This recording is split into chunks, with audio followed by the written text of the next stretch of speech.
Para la transmisión del día de hoy contamos con el apoyo de Google Market. Ya les vamos a enviar luego el enlace de la hermana de Google Market que nos va a colaborar con unas sorpresas para quienes al final de la charla se queden a responder preguntas.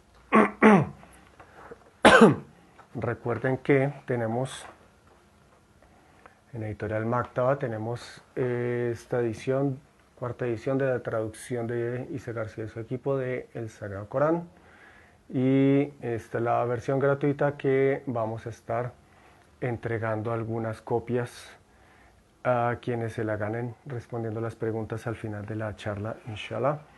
Les recuerdo también que esa misma edición la tenemos exactamente la misma, pero con esta portada que es de pago, para que quienes quieran apoyar la reimpresión del Sagrado Corán pueden adquirir la versión de pago y de esa forma nos ayudan a reunir el dinero para hacer un nuevo tiraje. Cada tiraje que saquemos será 50% de pago para poder seguir reimprimiendo y 50% gratuito para poder seguir distribuyendo gratis el Corán a quienes lo necesiten. El día de hoy vamos a hablar sobre las tentaciones y específicamente en el título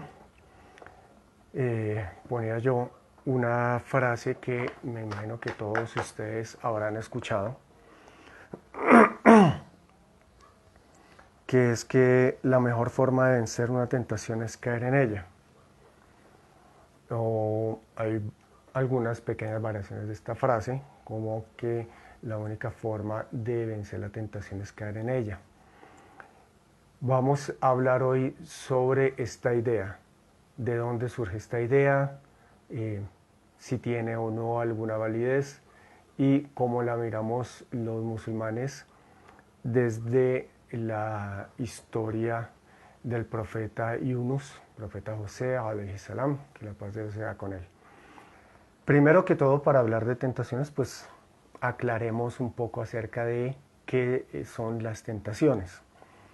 Básicamente, una tentación es un impulso, es un deseo de hacer algo, pero es algo que sabemos que está mal o que no es correcto, algo que sabemos que es prohibido, ya sea por la religión o por la ley o la constitución del país donde vivamos, o algo que es tabú o que es mal visto en la sociedad en la que nos encontramos.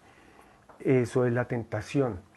El origen de la tentación generalmente es la naturaleza misma del ser humano. Eso significa que el querer hacer una obra buena técnicamente no clasifica como una tentación. El concepto de tentación no es algo que sea único de la religión. Nosotros encontramos ese concepto en la ética, en la moral, en la filosofía, en la psicología, en muchas ramas de la ciencia. Tentaciones hay muchas y de muchos tipos.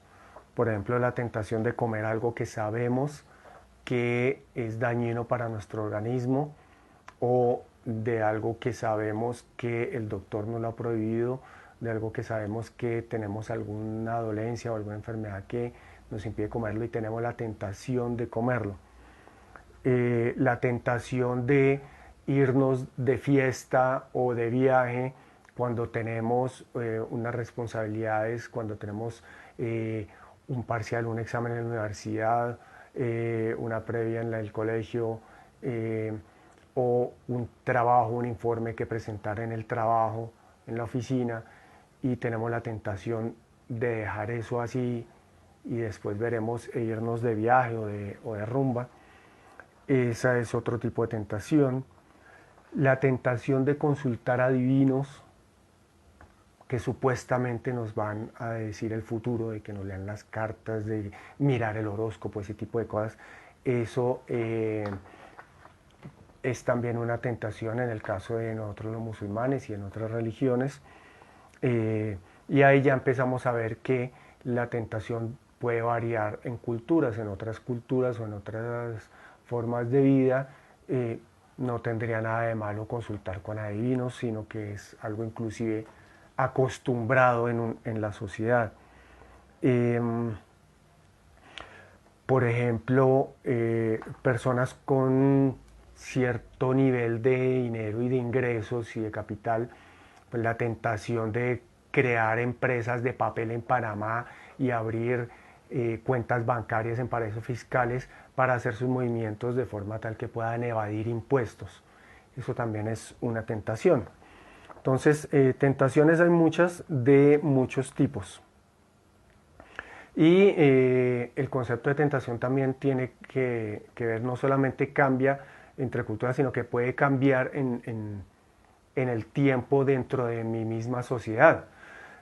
Por ejemplo, querer salir de viaje a conocer nuevos lugares, a conocer otras personas, en la mayoría de los casos dentro de nuestra cultura no sería considerado una tentación, porque no es que yo tengo el impulso de hacer algo que sea prohibido o que sea nocivo para mí o para mi sociedad. Pero en una circunstancia como la que estamos ahora, estamos en medio de una pandemia, si hay unas normas de bioseguridad y hay unas restricciones a la movilidad, esto ya se nos puede convertir en una tentación, la tentación de, a pesar de todo, romper con las normas vigentes en este momento y entonces irme de viaje con riesgos de contagio, etcétera. Entonces, así vemos que la tentación tampoco es un concepto, o sea, no podemos decir esto es una tentación porque es el impulso a hacer esto en específico, porque el concepto es el mismo, pero varía lo que es una tentación de una persona a otra, de una cultura a otra, de una época a otra, de una situación a otra. Esto a nivel de definición. Pero ¿por qué existen las tentaciones? Para eso me voy a remitir, voy a utilizar la traducción de Isa García. Me voy a remitir a la Sura, a la Ankabut, el capítulo de la araña, que es el 29, el versículo 2. ¿Acaso piensa la gente que se los dejará decir, creemos, y no van a ser puestos a prueba?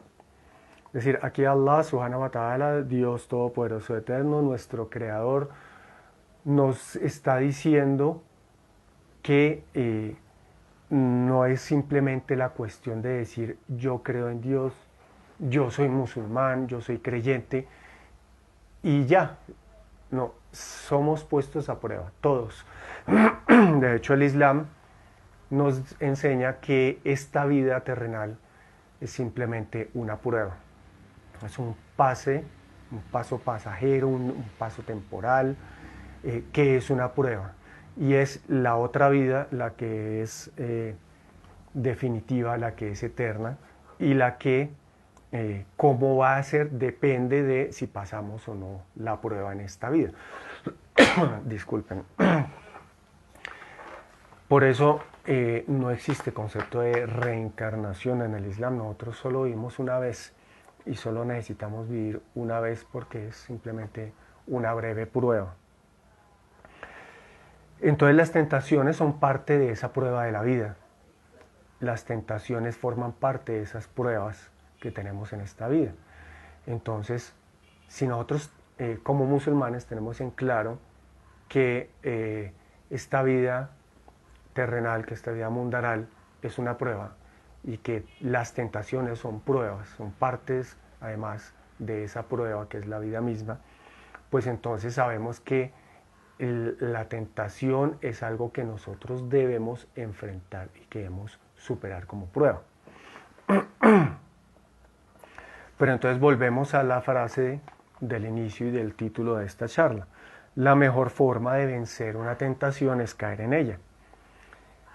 Y esto ahora lo vamos a ver ya sabiendo que es una tentación desde el hedonismo. ¿De dónde surge esta idea? Seguramente ha surgido muchas veces en la historia de la humanidad y antes de la historia probablemente. De hecho, en varias culturas de maneras diferentes seguramente ha aparecido, Pero nosotros en la cultura occidental lo rastreamos a la antigua Grecia, donde surge la filosofía del hedonismo. El hedonismo es una doctrina filosófica que considera que el placer es el objetivo o la finalidad de la vida. La razón de ser del ser humano en este mundo es obtener el placer. Ahora bien, esto de obtener el placer pues es una cosa bastante subjetiva. Los hedonistas pues, digamos claramente la idea del hedonista es vivir en pos de disfrutar de los placeres y de alejarse del dolor. Dentro del hedonismo pues hay un conjunto de teorías morales que destacan por lo general que todo lo que hace el ser humano es un medio para conseguir algo. En cambio, el placer es lo único que se busca por sí mismo.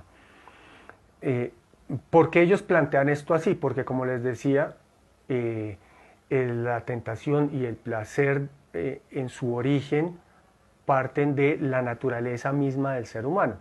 Entonces ellos dicen, si yo voy a buscar un placer que es algo que surge de una necesidad del ser humano y de un impulso propio de la naturaleza del ser humano, pues el placer en sí mismo se busca a sí mismo, mientras que todo lo demás que hace el ser humano es un medio para conseguir otra cosa. En ese sentido, pues, ellos lo que plantean es que nosotros vinimos al mundo única y exclusivamente para buscar el placer, pero eso, como les digo, es muy subjetivo. ¿Qué es el placer que se busca y cómo se busca? Ahí ya entonces vienen diversas divisiones dentro del hedonismo. Hay diferentes formas de interpretar eso. Por ejemplo, dentro de las escuelas clásicas del hedonismo está la cirenaica, que los cirenaicos sostenían que no existe ningún bien que sea superior al placer mismo. Ellos resaltaban el placer del cuerpo en lugar de los placeres mentales. Entonces, para ellos lo importante era buscar los placeres físicos. Entonces, ahí todo lo del asunto de la gula, de los placeres sexuales, de todo un tipo de placeres que tuvieran que ver con los sentidos, con placeres físicos, pues eso era el objetivo mismo de la existencia del ser humano. Pero la escuela epicúrea, que también es una de las escuelas del hedonismo, asociaba el placer con la paz y la calma. Entonces ahí viene una diferencia. No necesariamente buscar el placer sería entregarse pues uno a todo tipo de desmanes y desórdenes, sino que aquí en los epicúreos lo que buscaban era la paz, la calma interior. Y el principal énfasis en esta doctrina era reducir el deseo, y para ello pues no había que buscar el placer inmediato. De hecho, en algunas visiones del epicureísmo, para buscar el placer hay que tomarse un tiempo, hay que hacer un esfuerzo, hay que inclusive atravesar un camino de dolor para llegar al verdadero placer. Entonces, aquí se buscan otro tipo de placeres que ellos consideran que son más elevados, no quedarse en el placer simple y ramplón, el placer inmediato que busca la mayoría de la gente, que es lo que se consigue ya ahora cuando la persona decide que se antojó de comerse algo dulce y se lo comió, se comió un chocolate, alguna cosa para satisfacer su placer, o se antojó de acostarse con una persona y se acostó con ella y punto, sino que hay una elaboración. Hay, estas son solo dos de las escuelas clásicas dentro del hedonismo. Ha habido a lo largo de la historia de Occidente muchas otras visiones del hedonismo que llegan incluso a nuestro siglo. Esto no es algo que se quedó en una idea de la antigua Grecia y que murió como doctrina, sino que se ha seguido alimentando, y aún hoy en día hay filósofos que defienden unas visiones y unas éticas y unas doctrinas filosóficas de corte hedonista. Y de hecho, la sociedad actual empuja mucho al hedonismo porque esa es una parte esencial del hedonismo, y eso nació precisamente dentro de la propia ideología de la burguesía. De esto ya pueden ustedes como profundizar más, solo quería dar como un esbozo de esta parte. Ahora bien, nosotros podemos preguntarnos, para evitar las tentaciones, jugar con fuego o alejarse del peligro. Es decir, hay muchas personas y hay doctrinas y hay religiones incluso que plantean que uno tiene que ponerse a prueba, jugar con fuego, meter las manos a la candela, como dicen, para uno saber si realmente uno es tan puro o tan santo o tan bien encauzado, tan recto como uno pretende, que uno mismo debe probarse a sí mismo. Entonces, ¿qué hacemos? ¿Jugar con fuego o alejarnos del peligro? Y aquí entra lo que nos dice Ramón, que es lo opuesto del hedonismo, el estoicismo. El estoicismo es la doctrina filosófica que predica es el dominio de las pasiones que perturban la vida, valiéndose de la virtud y la razón.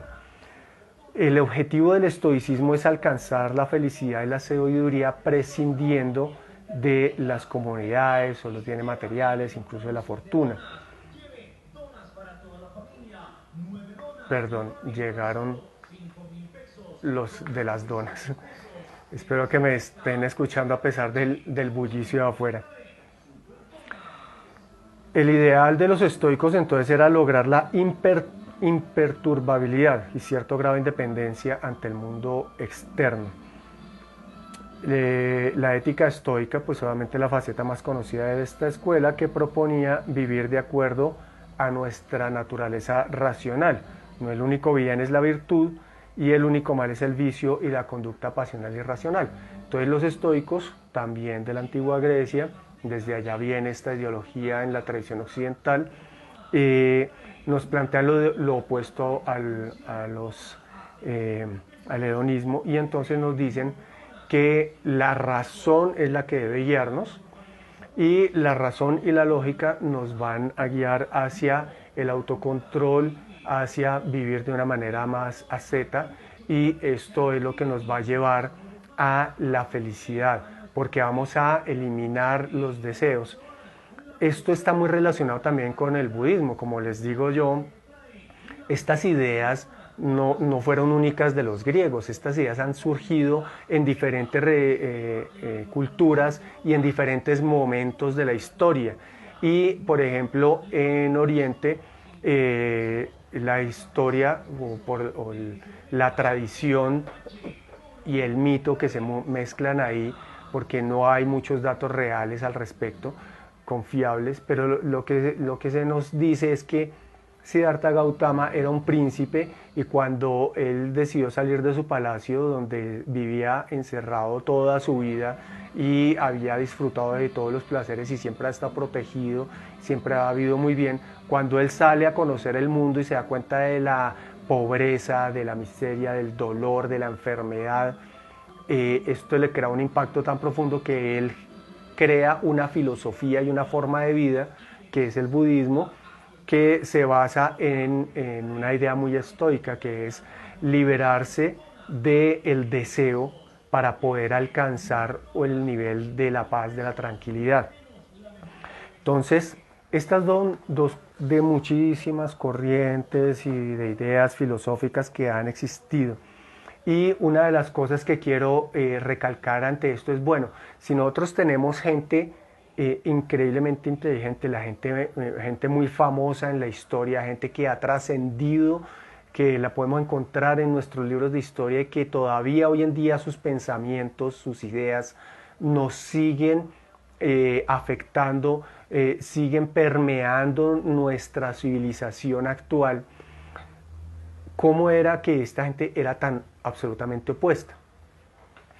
Y ese es un punto que espero tratar después en otra charla, pero les doy la puntada, y es que uno ahí, por lo menos en mi caso, yo leyendo sobre filosofía, estudiando un poco sobre diferentes corrientes filosóficas, me he dado cuenta que en más de 25 siglos de corrientes filosóficas en Oriente y Occidente nos han dado todo tipo de lineamientos y de pensamientos y de ideologías con los cuales hoy en día se puede justificar absolutamente cualquier cosa.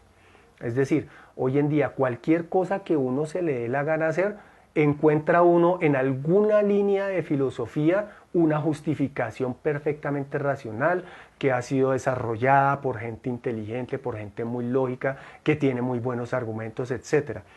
Y eso es lo que me llevó a mí a pensar que definitivamente la lógica por sí misma no nos puede guiar a la verdad. La lógica por sí misma no nos puede dar un camino exacto. Entonces, uno puede decidir seguir una línea de estas, pero está siguiendo simplemente los pensamientos de un grupo de personas, y mientras que otro grupo de personas también tenía muy buenos pensamientos, muy buenas ideas y muy buenos argumentos. Y solo cuando nos llega a nosotros la guía divina, solo cuando contamos con la guía divina, podemos decir, bueno, esto ya es otra cosa, esto es diferente. Para nosotros los musulmanes, que nosotros estamos totalmente seguros de que el Corán es la palabra de Dios y que nos da la guía divina, ahí es donde tenemos nosotros de dónde agarrarnos para saber, bueno, qué es la verdad respecto a estas ideas. Entonces, tenemos ahí dos formas de tratar con las tentaciones. Por un lado están los hedonistas, que son los que, digamos, de ahí vendría la idea de que, o sea, es que ni siquiera la idea de vencer a la tentación, es, hay que caer en ella, o sea, a eso vinimos a satisfacer nuestros placeres, vinimos a disfrutar de los placeres. Mientras que los estoicos nos dicen lo contrario, nos dicen, no, ustedes cuando tratan de satisfacer sus placeres, cuando siguen sus deseos, lo único que encuentran es dolor. ¿Por qué? Porque en la medida en que uno quiere satisfacer un deseo, si logra satisfacerlo, después va a querer más o va a querer otra cosa mayor. Y si no logra satisfacerlo, se va a sentir frustrado. Y en cualquiera de los dos casos se va a sentir vacío, deprimido. Entonces, tarde o temprano, ese hedonismo a lo que nos va a llevar es al sufrimiento. Pero, entonces, ¿el estoicismo estaría bien? Ahí viene la otra pregunta. Si nosotros nos dedicamos por completo a erradicar el deseo, y si nosotros seguimos los caminos, por ejemplo, del Buda, que la idea del Buda es él desarrolló una forma de vida que en teoría si se sigue esa forma de vida, ellos están convencidos de que seguir esa forma de vida, seguir esas pautas, seguir esas enseñanzas, va a llegar un momento en el que se elimina por completo el deseo. Y si se elimina por completo el deseo, pues desaparece el dolor. Cuando tú ya no deseas, ya no te falta nada. Entonces desaparece el dolor. Y parte importante de eso es muy al estilo del estoicismo buscar el ascetismo. Y eso pues impregnó muchas otras ideas, y por eso, por ejemplo, los monjes que son ascetas y que se aíslan de diferentes religiones, que se aíslan por completo, están buscando eso, están buscando como alejarse del mundo para eliminar el deseo. Pero resulta que si nosotros eliminamos el deseo, y el deseo, como decíamos, es parte de la naturaleza humana, no estamos eliminando nuestra propia naturaleza, no estamos eliminando el mismo hecho de ser humano, no nos estamos alienando. Entonces volvemos de nuevo a la frase inicial. La mejor forma de vencer una tentación es caer en ella. Esta frase como tal, aunque digamos que en esencia pues viene de la idea de los hedonistas, esta es una cita casi textual, digamos. Esta cita en realidad viene de Oscar Wilde, sino que la han utilizado para comercializar productos. Esta frase la escribió Oscar Wilde en su única novela. Oscar Wilde fue muy famoso como dramaturgo, escribió muchos cuentos que también son muy conocidos en todo el mundo, ha sido traducido a muchos idiomas, pero escribió una única novela titulada El retrato de Dorian Gray. En su novela El retrato de Dorian Gray es donde aparece esta frase. Es un encuentro entre un joven, él es muy joven y es muy hermoso, él en todo momento se recalca la gran belleza y juventud de esta persona que es Dorian Gray. A él un pintor, Basil Hallward, le está haciendo un retrato y Basil, el pintor, lleva a un amigo que es Henry Wotton, y Henry Wotton es quien empieza a hablarle a este joven del hedonismo y le habla a Dorian Gray acerca de la vejez y de la muerte. En ese momento tengo yo aquí las obras completas de Oscar Wilde, la maravillosa, aunque ya viejita, edición de Aguilar. En el retrato de Dorian Gray nos dice, aquí está: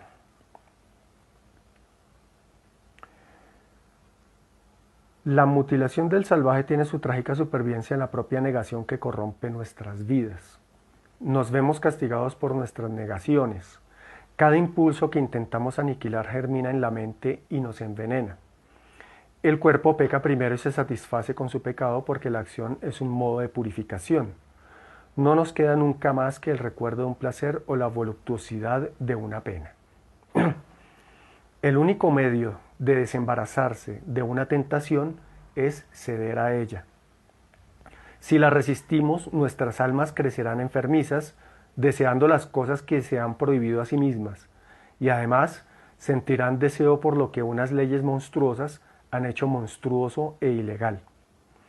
Pocas palabras, este personaje, Henry Wotton, toma a este joven que apenas está saliendo de la adolescencia y que es muy hermoso y pues muy inexperimentado, muy joven, y él le echa un discurso tremendo hedonista diciéndole que realmente uno tiene que entregarse al placer, entregarse al deseo, porque de lo contrario está envenenando su alma.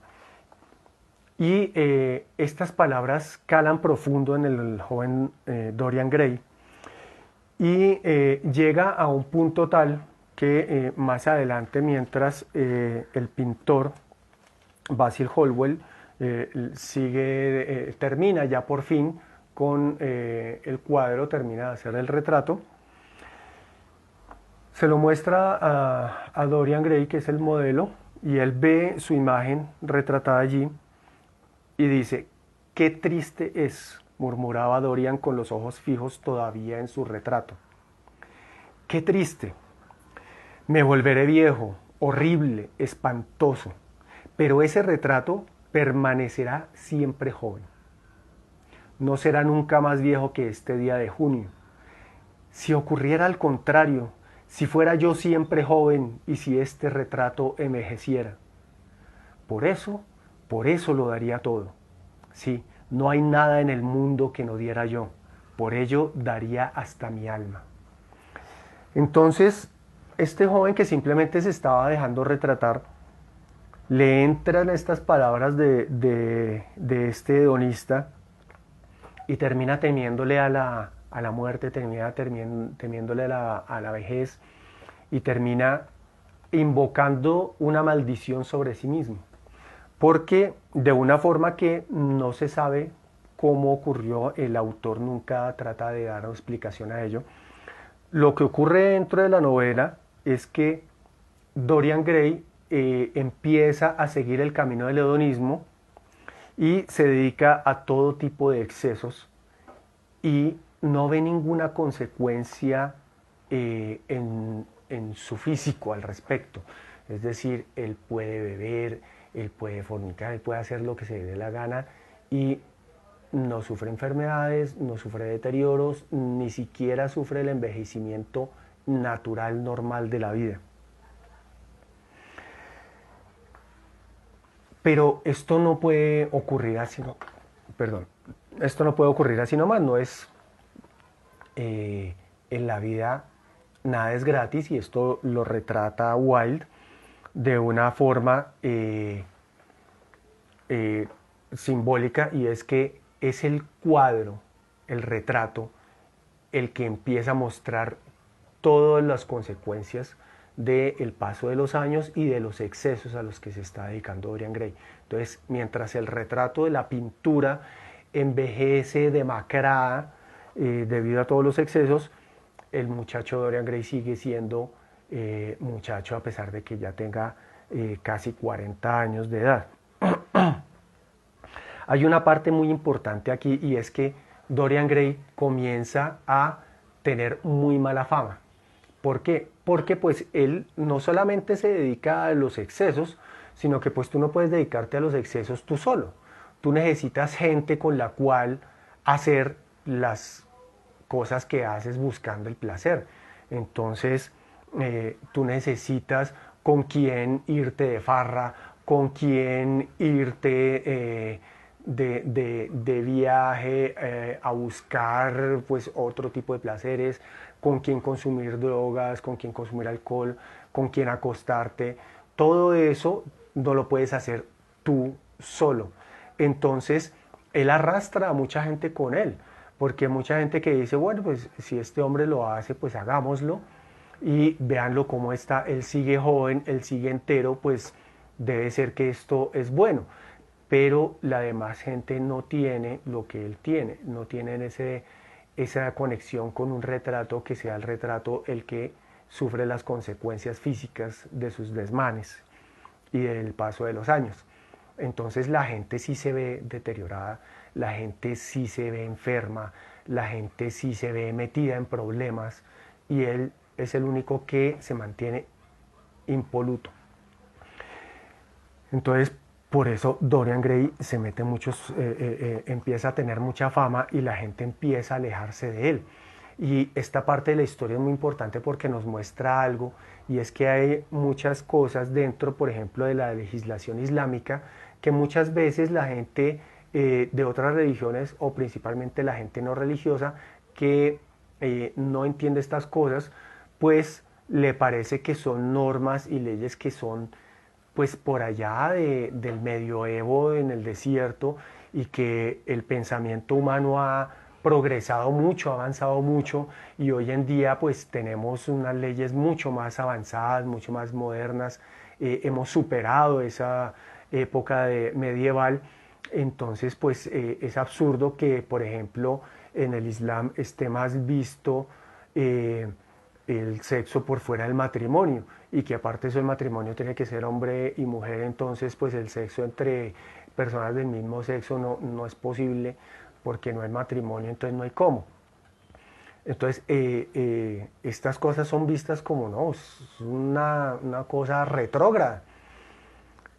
Pero lo que nosotros vemos aquí es precisamente que es que cuando se hacen ciertas cosas, aunque las haga yo, aunque es mi problema, aunque es mi cuero y yo veré qué hago con él, en realidad estoy afectando a mi sociedad. Y como por ejemplo, ya eso sería otro tema, pero por ejemplo la fornicación es un asunto que no es mío. O sea, no es que yo veré yo qué hago en mi intimidad, sino que si yo estoy cometiendo fornicación, eso lleva a otras cosas que van enlazadas unas con otras, porque además yo no puedo cometerlo solo, yo tengo que hacerlo con alguien. Y si además yo estoy siendo, digamos, picaflor, entonces pues voy a involucrar a muchas más personas a las que estoy arrastrando ese círculo. Y eso va deteriorando la sociedad de muchas formas. Entonces, en el caso de la novela de Dorian Gray, Wilde nos pinta una situación en la que el pintor se da cuenta que algo está mal. Él va a hablar con Dorian Gray y lo critica y lo insta a que pida la absolución, a que se arrepienta de todos esos males que está haciendo y de los pecados que comete, pero Dorian Gray le muestra la pintura, le dice que todo es en últimas culpa del pintor. El pintor quiere hacer que Dorian Gray se arrepiente y que deje esa vida, pero Dorian Gray lo que hace es asesinarlo y tapar todas las evidencias para salir impune de su asesinato. Al final, pues Dorian Gray ya ha llegado a un punto pues ya de locura, de degeneramiento en esta forma de vida, que termina atacando el propio cuadro y apuñala el cuadro, y lo que ocurre es que se invierte por fin los papeles, el cuadro rejuvenece, vuelve a su situación original, y cuando lo encuentran a él muerto, encuentran el cuadro tal y como fue pintado originalmente, y debajo de él el cadáver de un hombre envejecido, demacrado y apuñaleado. Quiero recalcar que en esta historia, que es una historia de ficción, pero es una historia filosófica muy famosa que escribe Oscar Wilde, todo comienza con el discurso del hedonista. El hedonista le mete estas ideas en la cabeza a Dorian Gray y Dorian Gray se deja llevar. Y es como el susurro del Shaitán, ¿no? A la final, nosotros como musulmanes, nosotros no creemos que el demonio tenga ningún poder. Esto así como aparece en las películas de horror. A mí me encantan las películas de horror. He visto toda suerte de películas de horror de todas las épocas, pero pues esto es una cuestión de la ficción y de cómo se arma la historia, etcétera, etcétera. Pero esa idea de que el demonio tenga un poder, y es un poder tan grande que te puede utilizar y te puede manipular y te puede hasta invadir tu cuerpo, poseerte y obligarte a hacer cosas en contra de tu voluntad, siendo tú una persona completamente inocente, que no tiene nada que ver con el asunto, eso no es cierto. En la realidad, el Shaitán, Satanás, el demonio, Iblis, no tiene más poder que el poder que le otorgue Allah subhanahu wa ta'ala, porque la haula wa la quwwata illa billah, no hay fuerza ni poder excepto en Allah y excepto el que Él da. Y Allah le ha dado a Shaitán el permiso de vivir hasta el fin de los tiempos y de susurrarnos a los seres humanos, y no le ha dado poder a él sobre nadie excepto sobre quienes ya definitivamente son sus seguidores. Entonces, ¿qué significa eso? Que el Shaitán simplemente nos susurra, nos trata de meter ideas, como este Wotton, el hedonista, le susurró y le metió ideas a Dorian Gray. Pero ya ahí viene el libre albedrío. Uno es el que decide, uno es el que elige, y en este caso Dorian Gray decidió hacerle caso, seguir esa línea, y terminó en lo que terminó. Y además no solamente terminó el mal, sino que arrastró a mucha gente a un círculo de vicio que destruyó a muchas personas. Voy a leer en el Corán, en Suratul Maida, la mesa servida, que es la número 5, el versículo 49. Nos dice Allah subhanahu wa ta'ala: juzga entre ellos conforme a lo que Dios ha revelado. No te sometas a sus deseos y ten cuidado con ellos, no sea que te aparten con engaños de lo que Dios te ha revelado. Esta es una de muchas advertencias que encontramos que nos enseña el Islam, y es que nosotros tenemos que tener cuidado con a quién le prestamos atención, con a quién seguimos, a quién escuchamos, porque nos puede pasar lo que le pasa en este caso a Dorian Gray, que por hacerle caso al hedonista y por seguir sus consejos, pues se embarcó en una forma de vida totalmente ajena, no solo contraria a la ley de Dios, sino que ajena a su propia sociedad y a su propia lógica. Y en Surat Maryam, que es el capítulo 19 del Corán, que es el capítulo María, en el versículo 59 Dice, pero vinieron después de ellos generaciones que descuidaron la oración y siguieron sus pasiones, por lo que tendrán una merecida condena. Es decir, la gente empieza a seguir sus pasiones, pues obviamente empieza a olvidar el recuerdo de Allah, el recuerdo del Creador, y empiezan a abandonar la religión y empiezan a abandonar los preceptos morales que nos enseña la religión, y abandonan hasta la adoración al único y abandonan la oración y terminan condenándose, y unos empiezan a arrastrar a otros. Y esto es lo que es el trabajo del shaitán. Entonces, cuando una persona se dedica a esto y empieza a convencer a otros de que ese es un buen camino y empieza a arrastrar a otros, está haciendo el trabajo del shaitán, y ahí es cuando la persona termina convirtiéndose en un shayatín, en un demonio. Recordemos que hay demonios entre los jines y también entre los seres humanos. Ahora bien, la otra pregunta sería, ¿vencer la tentación o no tener tentaciones? Hay una película muy mala de 2005, se llama After the Sunset, con Salma Hayek y Pierce Brosnan. Realmente la película es mala, pero la traigo a colación porque me acordé de esa película precisamente porque cuando en 2005 le hicieron promoción a esa película, en la publicidad precisamente decían: la mejor forma de vencer una tentación es caer en ella. Y pues por la publicidad uno pensaba que la tentación ahí era Salma Hayek, pero aunque la película es mala, digamos que lo rescatable dentro de la historia, yo nunca me vi la película completa porque realmente vi los primeros minutos y me pareció mala, y además me vi el tráiler y es de esos tráiler que le cuentan a uno toda la historia, entonces ya para qué se va uno para la película. Pero leyendo un poco acerca del guión, me puso a pensar en que en esta película nos muestra que retirarse no es una garantía. Por ejemplo, en este caso, los protagonistas hacen un robo y la promesa de Pierce a Salma es que este va a ser el último trabajo. Roban un diamante muy famoso, muy grande, y este va a ser el último trabajo. Entonces ella elige una isla paradisíaca en el Caribe y se van allá y se retiran. Se abandonan la vida criminal.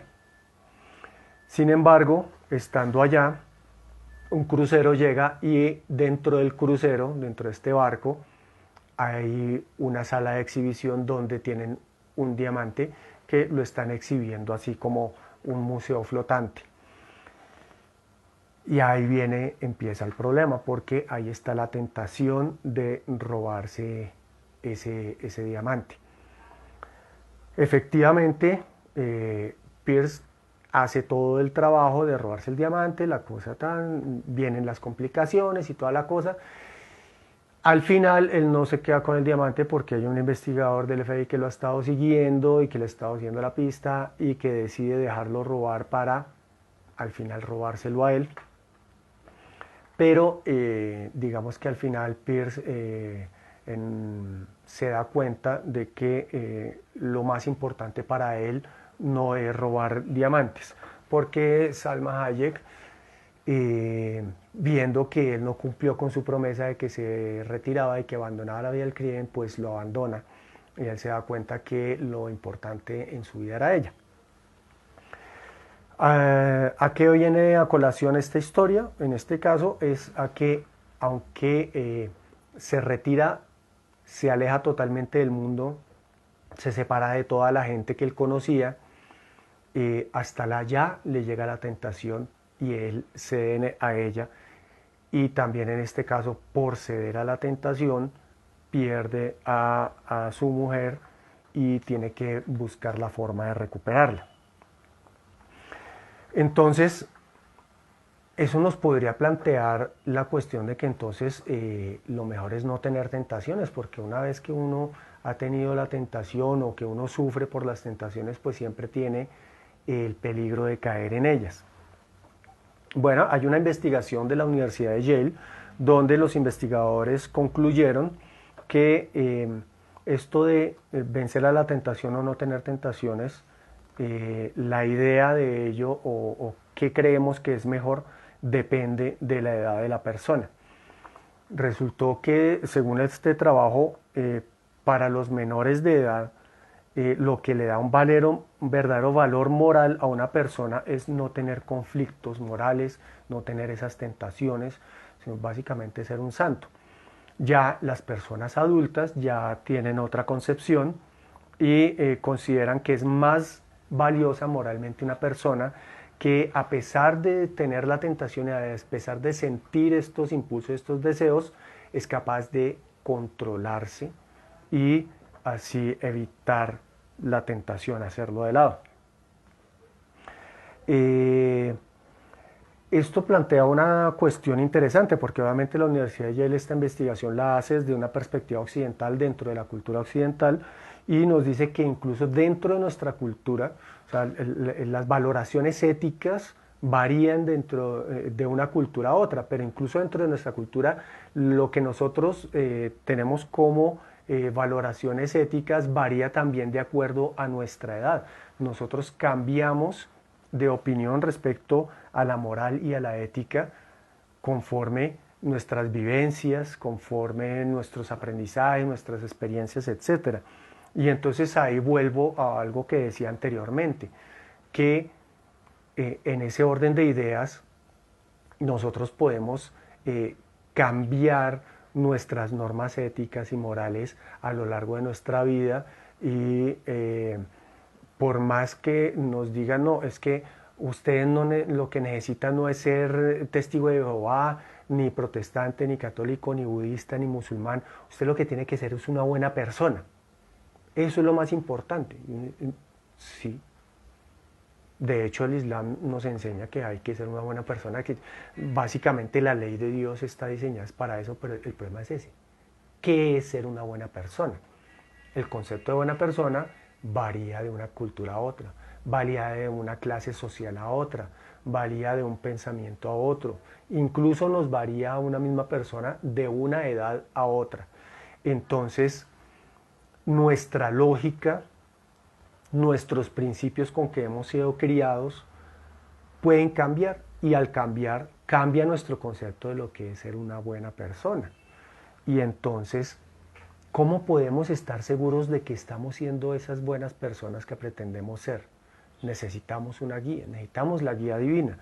Por eso, sin la guía del Corán, de la revelación divina y de los profetas enviados por el Creador, en particular de Muhammad sallallahu alaihi wasallam, de quien tenemos la biografía más completa y más válida y autenticada de cualquier persona en la historia, pues sin esa guía divina estamos perdidos y estamos, como decía Platón, el hombre en la caverna, estrellándonos entre sombras con las paredes de la caverna, viendo una realidad que no es una realidad, sino son solo sombras.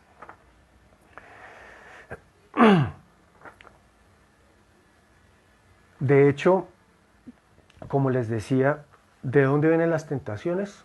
Las tentaciones son parte de la prueba de que es nuestra vida y que Allah nos dice, no pueden pretender que dicen creemos sin ser probados. Y también hemos dicho que las tentaciones son parte de la naturaleza humana, es decir, dentro de nuestra propia naturaleza vienen unos impulsos y esos impulsos porque están ahí. Tampoco es que Allah subhanahu wa ta'ala nos puso eso dentro de nuestra niña, de nuestro instinto, de nuestra naturaleza más interior, ahí como para ver qué hacíamos con eso, o lo hizo de dañado, de malvado. No, no, no. Es que la cuestión es que no pueden haber extremos. El Islam es la religión de la moderación. En el Corán nos dice Allah subhanahu wa ta'ala que los musulmanes son la comunidad de la moderación.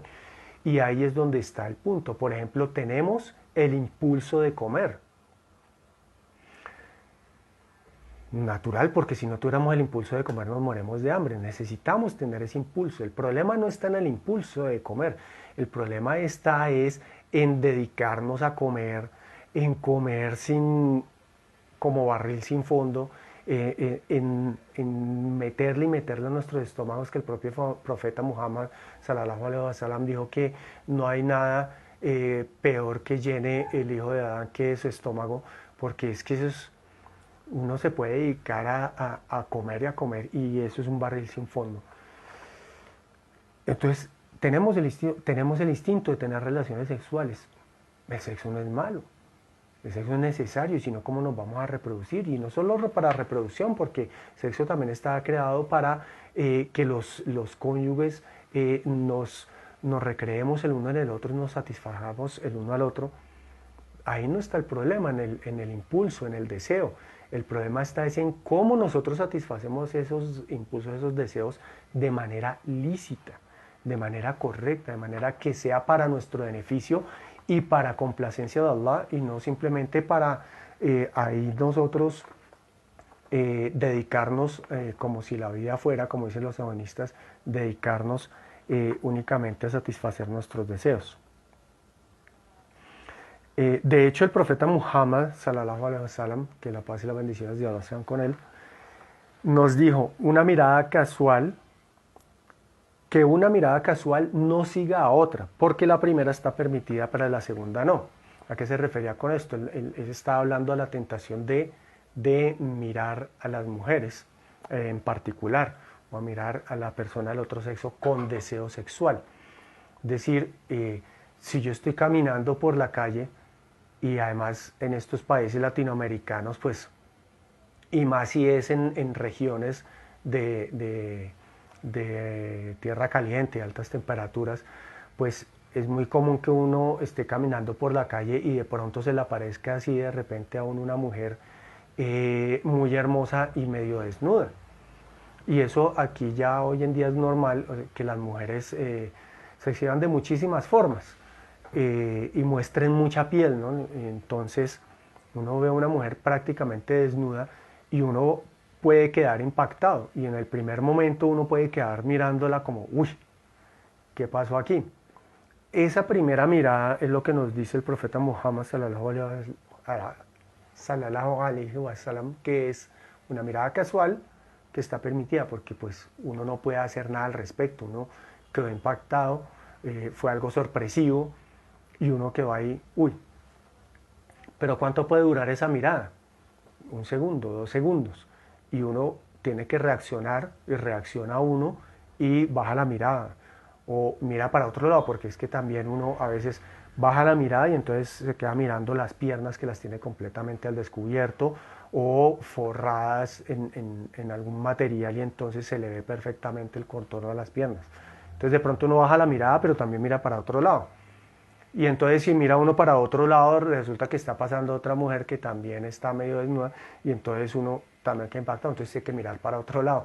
Eso pasa con bastante frecuencia en Latinoamérica. Y voltea uno a mirar para arriba y lo que hay es un cartel gigantesco con una mujer medio desnuda vendiendo de pronto ropa interior, o de pronto vendiendo un carro, porque también para vender un carro ponen una mujer medio desnuda.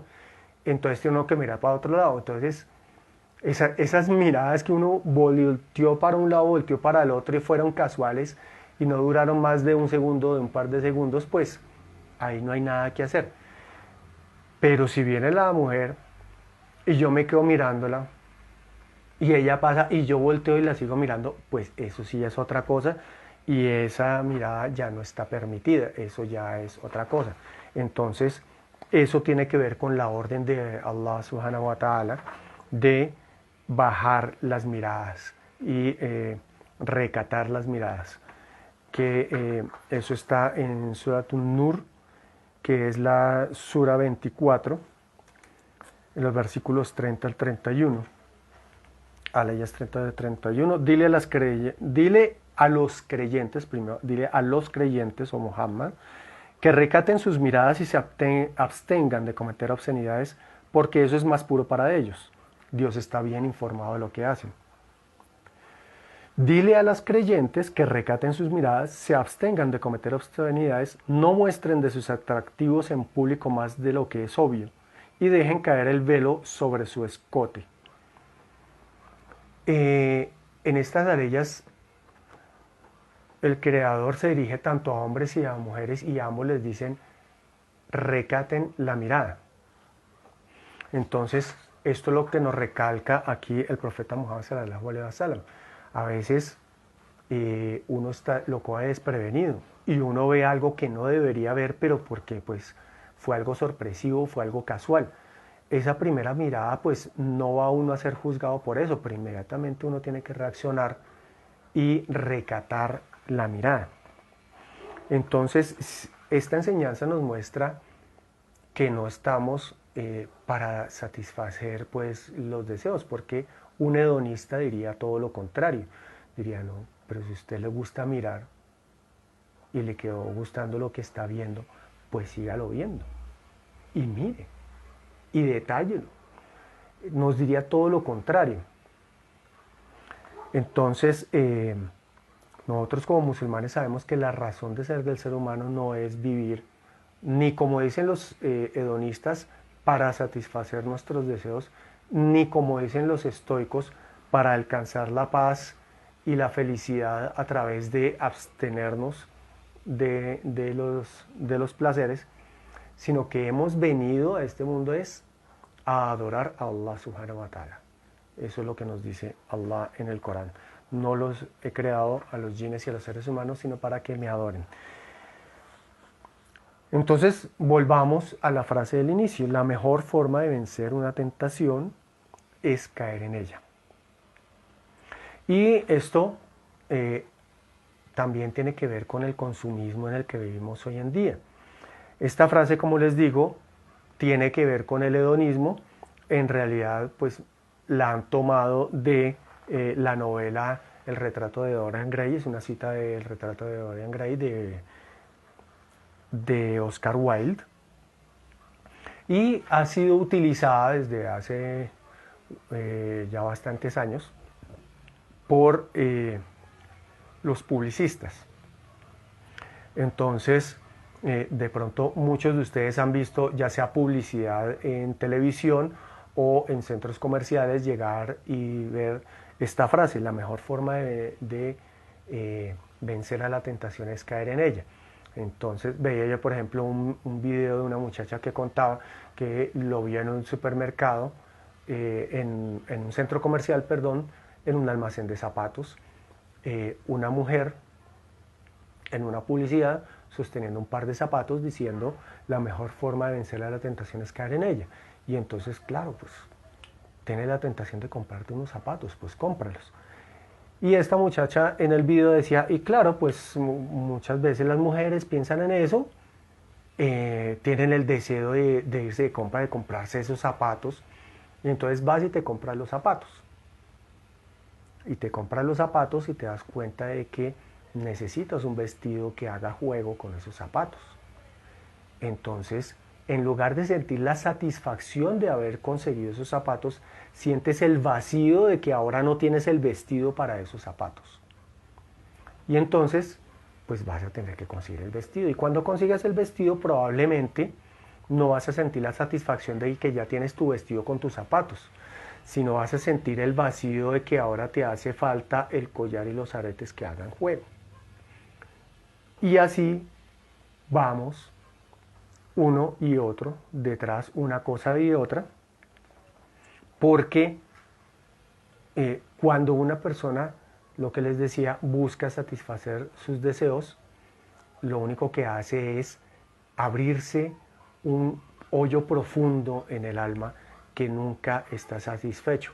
Entonces pasa como con la persona que consume drogas, que empieza consumiendo una cosa y necesita cada vez más dosis.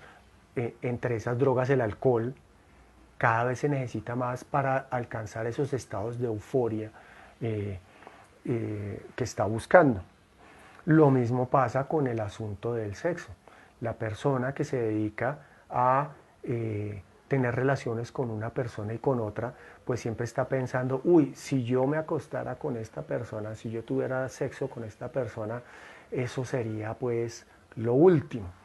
No, yo por eso haría lo que fuera, pero si se le dan las cosas y se acuesta con esa persona, después va a querer a otras más.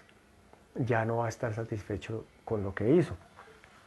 Esto es algo de lo que nos habla el Corán en Suratut Takathur, que es la 102, que precisamente la traduce aquí Isa García como el afán de tener más y más. Son 8 aleyas y se los voy a leer. El afán de tener más y más los domina, hasta que la muerte los sorprenda y entren en la tumba. No deberían comportarse así. Ya se van a enterar que obrar para la otra vida es superior. Una vez más, no deberían comportarse así. Ya se van a enterar que obrar para la otra vida es superior. Si hubieran sabido con certeza el castigo de quienes consumen su vida en el afán de tener más y más, habrían cambiado el rumbo de sus vidas. Habrán de ver el fuego del infierno y lo verán con los ojos de la certeza. Luego, ese día, el día del juicio, se les preguntará por cada bendición que recibieron durante la vida mundanal. Tratados se han escrito y muchos más se podrían escribir y yo podría hacer todo un curso sobre esto y hasta está buena la idea, quizás lo haga. De solo estas 8 leyes, de aquí hay enseñanzas y aprendizaje. El afán de tener más y más lo domina y aquí es lo que estamos hablando. Si nosotros nos entregamos a satisfacer nuestros deseos, vamos a querer siempre más y vamos a hacer un hoyo sin fondo imposible de llenar y vamos a estar como Dorian Gray arrastrando a otros a la perdición y cada vez peor y peor y peor hasta que ya no podamos ni soportarnos a nosotros mismos. No hay límite para quien decide dedicarse de lleno a satisfacer sus deseos, a quien se dedica definitivamente a ceder ante la tentación siempre. Y no solamente nos habla aquí de que ese afán nos va a dominar hasta que la muerte nos sorprenda y entremos en la tumba, y que además, por dedicarnos a eso, lo que hacemos es ganarnos el fuego del infierno, sino que además hay un detalle importantísimo al final. Luego, ese día del juicio, se les preguntará por cada bendición que recibieron durante la vida mundanal, porque es lo que estamos hablando. Nosotros los musulmanes creemos que todo, absolutamente todo, lo bueno y lo malo en nuestras vidas proviene del Creador. Entonces, si yo llego a un almacén y me antojo de comprarme unos zapatos y me los compro, eso es una bendición de Allah Subhanahu wa Ta'ala. Entonces, ¿qué estoy haciendo yo? Estoy disfrutando de esa bendición que Él me ha dado y dándole gracias a Allah por esa bendición de haberme podido comprar esos zapatos que yo quería comprarme y sacarles el jugo, aprovecharlos, realmente disfrutarlos, o los compro y lo único que sé hacer es preocuparme ahora de que, pues sí, me compré los zapatos, pero y ahora necesito ropa para combinarlos. Ahora me va a tocar comprarme un traje, un pantalón, o el caso de las mujeres un vestido, un collar, que combinen la pinta, ¿no? Entonces, siempre estaremos en ese ciclo. O estamos nosotros realmente dándole gracias al Creador por las bendiciones que nos da, o estamos siempre queriendo más, queriendo más, queriendo más, y eso es una forma de ingratitud. Estamos siendo ingratos con Allah Subhanahu wa Ta'ala, y Él al final, en el día del juicio, nos va a preguntar por todas las bendiciones que nos dio en esta vida mundanal, y nosotros nos vamos a dar cuenta en ese momento que ni siquiera nos tomamos el tiempo de darnos cuenta de todas las bendiciones que tenemos. mucho menos de agradecerle a Allah por ello. Ahora bien, ya tocando específicamente el tema del deseo sexual, pues el deseo sexual es algo con lo cual Dios creó al ser humano. El ser humano, Dios le puso el deseo sexual. ¿Y por qué? Pues porque lo necesitamos y porque en eso también hay bendiciones. Eso es algo que por lo general a los cristianos les sorprende mucho y a mucha gente también de otras culturas que por ejemplo, hubo mucho tiempo en nuestra cultura occidental en la que se veía tan mal el sexo que los hombres pensaban que tener sexo con la esposa pues convertía a la esposa en una persona pues pecaminosa. Entonces preferían tener amantes o ir a donde prostitutas y la esposa era únicamente para tener los hijos. Entonces, ¿cómo se va distorsionando y degradando algo que originalmente fue pensado supuestamente para proteger al ser humano y a la sociedad humana, ¿no? De que no, el sexo es una cosa que es terrible, entonces eso hay que tener mucho cuidado y entonces a una cantidad de restricciones y de limitaciones y tal, eso terminó llevando fue a todo lo contrario, a más degradación y más abuso contra la mujer también. Entonces, de pronto los que hayan visto la película Como agua para chocolate, los que han leído el libro, pero los que han visto la película se habrán dado cuenta de esta manta tejida, este mantillo, como cobija tejida que se pone ella en su noche de bodas, porque era pecaminoso incluso ver la desnudez de la mujer. Entonces la mujer se cubría con esta mantica que la cubría prácticamente de pies a cabeza y solo tenía un huequito por donde poder tener relaciones y ya sin ver la desnudez de la mujer. Estos extremos pues son cosas que llevan es a lo contrario de lo que se pretendía. Se pretendía es que controlar el deseo sexual y a lo que llevó fue a más degeneramiento. En el Islam lo que nos enseña es todo lo contrario. En el Islam el sexo no es algo que esté mal. Si nosotros miramos la Suratu Imran, la familia de Imran, que es la Sura 3, capítulo 3, en el versículo 14, nos dice Allah subhanahu wa ta'ala, se encuentra en el corazón de las personas la inclinación por los placeres, las mujeres, los hijos, la acumulación de riquezas en oro y plata, los caballos de raza, los ganados y los campos de cultivo. Ese es el breve goce de esta vida, pero lo más hermoso se encuentra junto a Dios. Entonces, todas esas cosas nos gustan por naturaleza, forma parte de la naturaleza del ser humano. Dios nos creó así. El problema no está en eso, el problema es si nosotros nos entregamos por completo a eso, ¿a dónde vamos a llegar?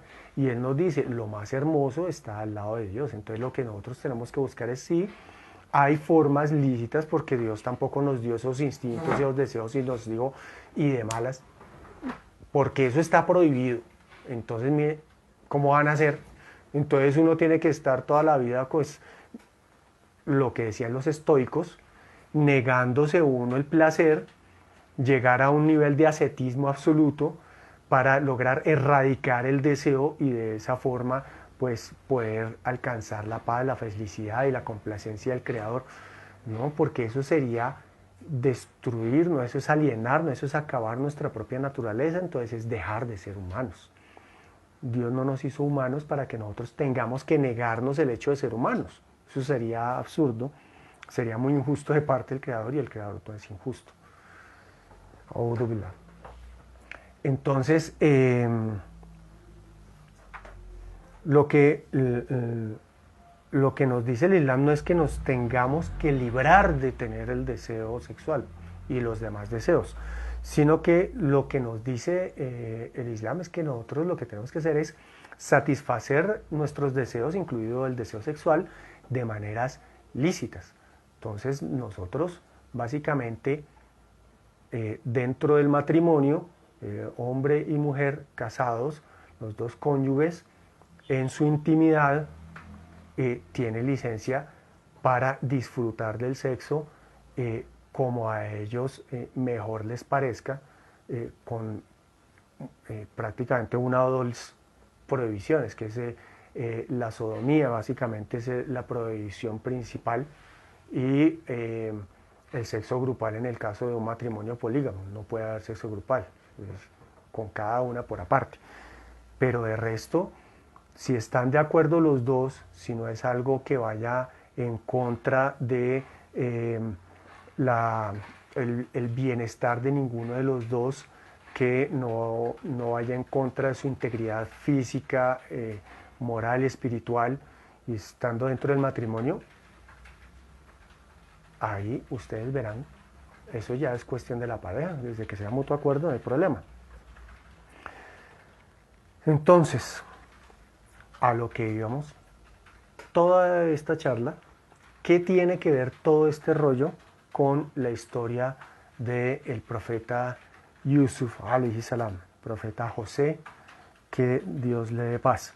Bueno, la historia de Yusuf está concentrada en Suratu Yusuf, el capítulo 12 del Corán. Es una cuestión interesante porque la mayoría de las historias en el Corán están repartidas en diferentes partes del Corán.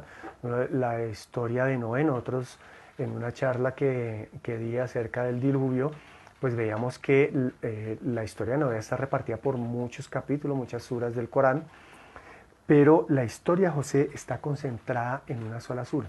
La sura está dedicada a contarnos la historia de José de principio a fin. La cuenta, esto es como un cuento en literatura, es un relato con su inicio, su nudo y su desenlace. Es una historia que lo atrapa a uno, la forma como está escrita. O sea, leyendo uno la traducción, pues la traducción que trabajamos con Isa García, pues procuramos que fuera lo más atrapante posible para ser fiel al original, pero leerlo en el original en árabe es una maravilla. Es muy cinematográfico, imagínense, estaba hablando de un texto revelado por Dios hace más de 14 siglos, y estoy diciendo que es muy cinematográfico. Uno se le arma la película en la cabeza, uno va viendo los personajes y va viendo las situaciones, cómo se suceden una tras otra. Realmente es una sura muy hermosa de leer, con muchísimas enseñanzas, una sura que uno se puede sentar aleya por aleya, todas las enseñanzas que nos dan. Y hay una parte que es las aleyas de la 21 a la 35, donde nos cuenta pues al profeta Yusuf lo vendieron los hermanos como esclavo, ¿no? Y el hombre que lo compró se lo lleva para su casa, era un egipcio, entonces se lo lleva a Egipto, se lo lleva a su casa,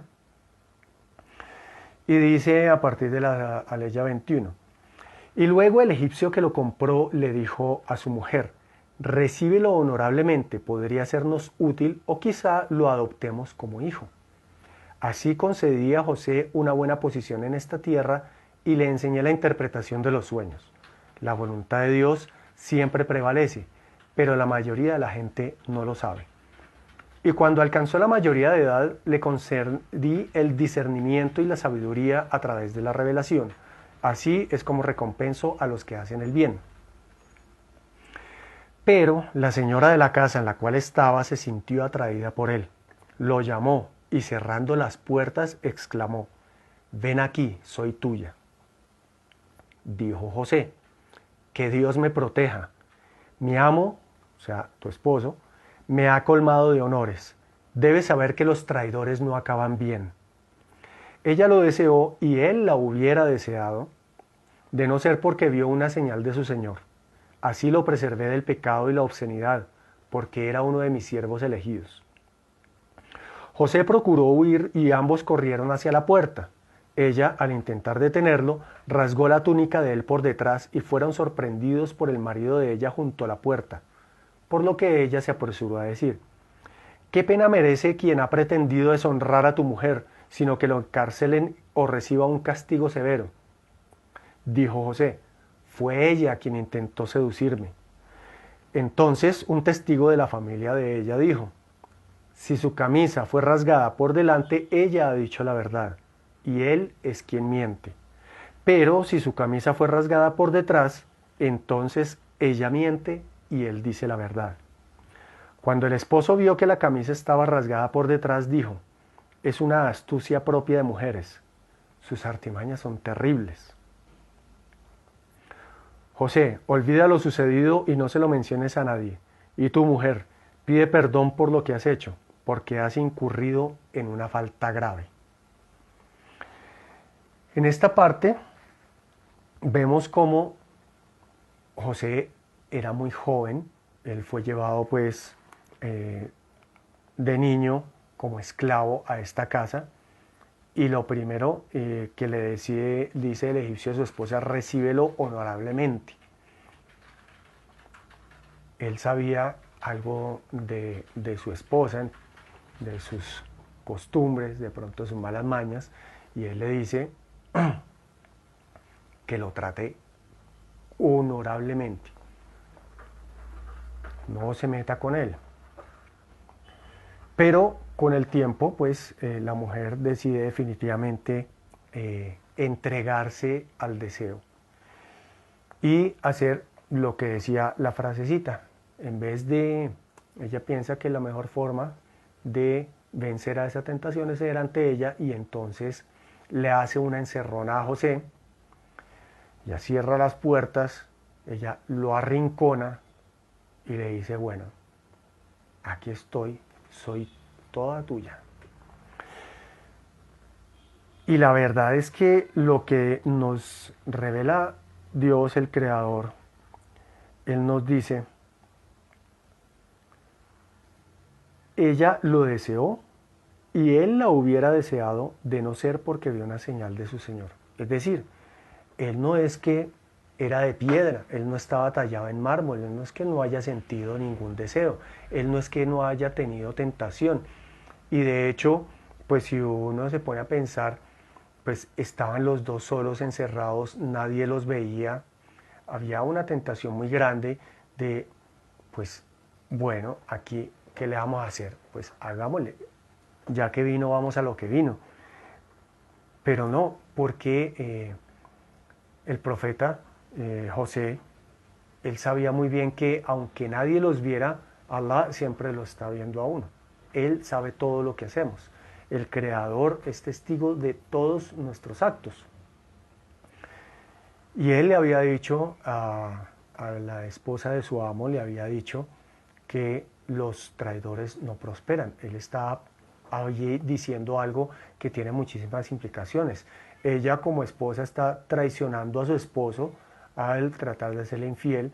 Él como el siervo y el esclavo de él también lo está traicionando, porque él lo ha tratado muy bien, ha depositado toda su confianza en él, y él como se va a beneficiar pues de su esposa.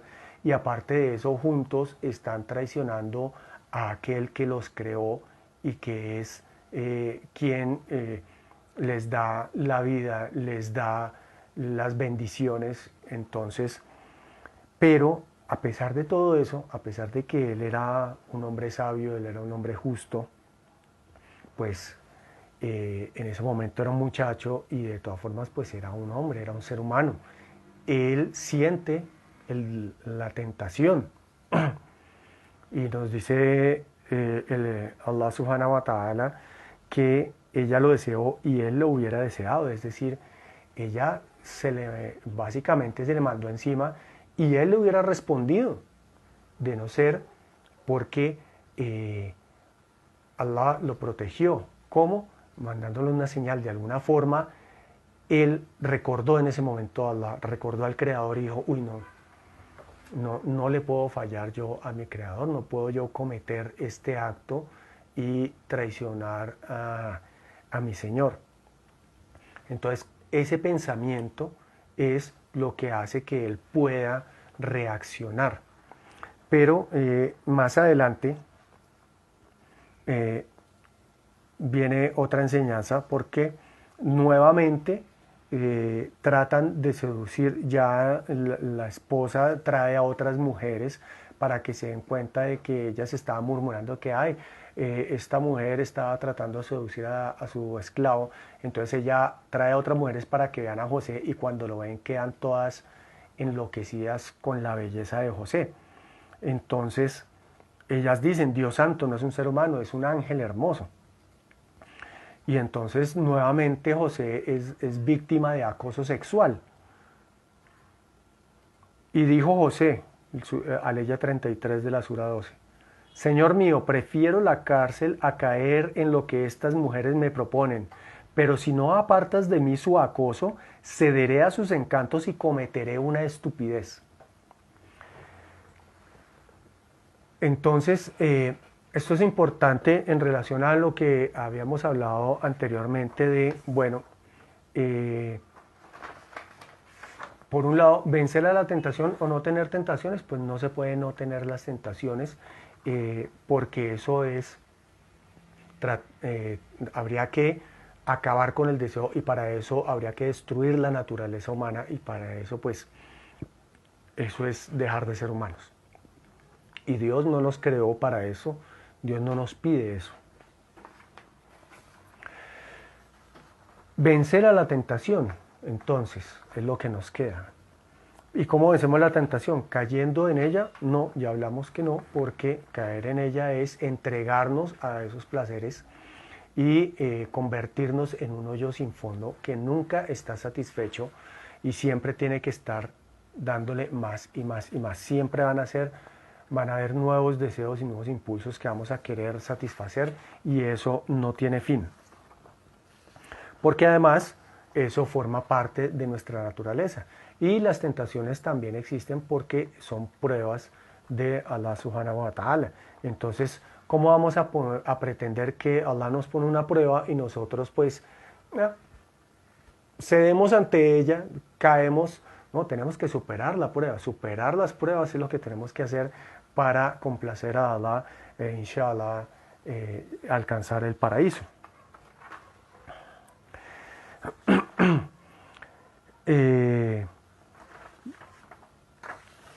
Y lo otro es jugar con fuego o alejarse del peligro. Lo que nos enseña, perdón, lo que nos enseña el Islam es que nosotros no tenemos que estar poniéndonos a prueba necesariamente. Ya la vida es una prueba en sí misma. Gracias, amor. Bismillah.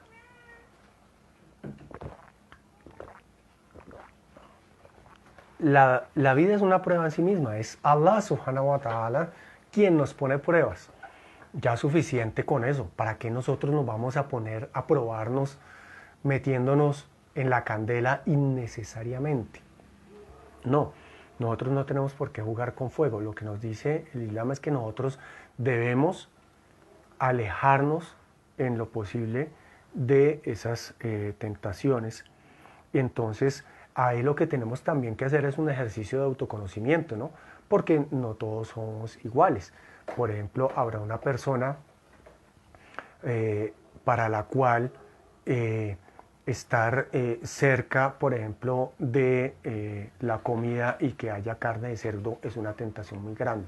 Entonces, alejado de cualquier lugar donde sirvan cerdo, evitar tentaciones a cualquier casa donde vayan a servir cerdo, nada de eso porque es una tentación muy fuerte.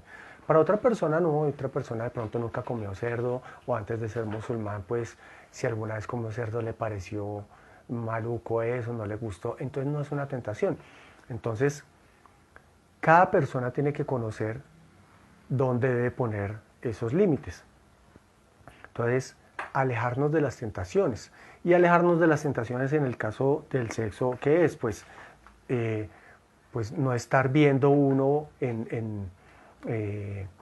Es muy fácil hoy en día, enciende uno el televisor y hay muchos programas donde hay contenido sexual, hay muchas películas, ya hoy en día básicamente es muy difícil ver una película donde no hayan desnudos y donde no hayan escenas eróticas. Eh, Ustedes abren las redes sociales, uno entra a Facebook y dependiendo de las amistades que uno haya recibido en Facebook y de los perfiles que uno frecuente y de las páginas que uno frecuente, pues va a encontrar muchas imágenes eróticas, etcétera. Yo, por ejemplo, me había unido a un grupo de fotografía y tuve que salirme del grupo de fotografía porque resulta que era un grupo de fotografía en general. Había mucho interés por la técnica de la fotografía, etcétera, etcétera. Yo estaba muy interesado en la parte de arquitectura y de paisajes, pero habían dos personajes que eran los que más aportaban al grupo, los que más publicaban, y ellos estaban dedicados a hacer fotografía de lencería. Entonces, básicamente, me empezaron a llegar notificaciones de imágenes de mujeres en paños menores y tuve que salirme del grupo de fotografía por eso. Entonces, lo primero es eso, alejarse uno de estar viendo imágenes que lo puedan a uno inducir al deseo innecesariamente. Alejarse también de esos pensamientos. Digamos, pensar no está mal, pero si uno alimenta ciertos pensamientos, esos pensamientos lo pueden llevar a uno a una exacerbación de los deseos que lo puedan llevar a caer en tentación, a caer en actuar de manera ilícita. Aparte de eso, pues también está el hecho por el matrimonio en sí mismo, de que la persona al casarse pues pueda llevar una vida sexual sana, saludable dentro de lo lícito, y eso también lo ayuda a alejarse de las tentaciones de cometer actos ilícitos. El ayuno, el propio profeta Muhammad sallallahu alaihi wasallam nos prescribió el ayuno como una forma de controlar el deseo, particularmente el deseo sexual, pero en general los deseos. Y el ayuno, pues nosotros lo sabemos, cada año Ramadán es una escuela fantástica de autocontrol. Si nosotros somos capaces durante todo un mes de prescindir de cosas que son necesarias para nuestra supervivencia, porque durante todo el día no tomamos ni alimentos ni bebidas, y sin comer ni beber pues uno se muere de hambre y se muere de sed. Pero nosotros estamos absteniéndonos de eso durante bastantes horas cada día a lo largo de 30 días. Eso requiere de una disciplina, de un autocontrol. Y eso lo aprendemos cada año y lo renovamos cada año en Ramadán. Entonces, si nosotros somos capaces de hacer eso, con mayor razón podemos ser capaces de prescindir de actos ilícitos que realmente no dependemos de ellos para nuestra subsistencia y sí nos pueden hacer muchísimo daño, tanto física como intelectual, como moral, como espiritualmente, y nos alejan de Dios y nos pueden llevar incluso a salirnos de la religión. Que Dios no lo quiera, que Dios siempre nos guíe y nos ilumine. Y dentro de eso también está, por supuesto, la oración, realizar las 5 oraciones diarias y realizar también las oraciones voluntarias, en especial en la noche, nos ayuda al autocontrol, a la disciplina y alejarnos de la tentación. Y la dua, la súplica, suplicarle a Allah. Nosotros hacemos todo lo posible por alejarnos de la tentación y por no cometer actos ilícitos, pero hay situaciones en las que quiera uno no verse involucrado jamás, como esta situación en la que se encontró José. Imagínense ustedes eso, es una situación muy complicada. Es un joven, muy joven, muy inexperto, y de pronto una mujer mayor que él, con más experiencia, con más conocimiento, ya casada, etcétera, muy hermosa, se le abalanza, se le viene encima y le dice, bueno, estoy aquí para ti, soy tuya. Eso es una cosa muy difícil de uno poner una barrera ahí, espérese tantico, es difícil y el mismo Dios nos dice, ella lo deseó y él lo hubiera deseado si no es porque Allah lo protege. Entonces, nosotros ¿qué tenemos que hacer? Pedirle a Allah que nos proteja. Y ahí está la súplica, la dua. Y eso es lo que también hace José, como les estaba mostrando aquí. Esto es la Aleya 33, Suratu Yusuf, el capítulo José, Aleya 33.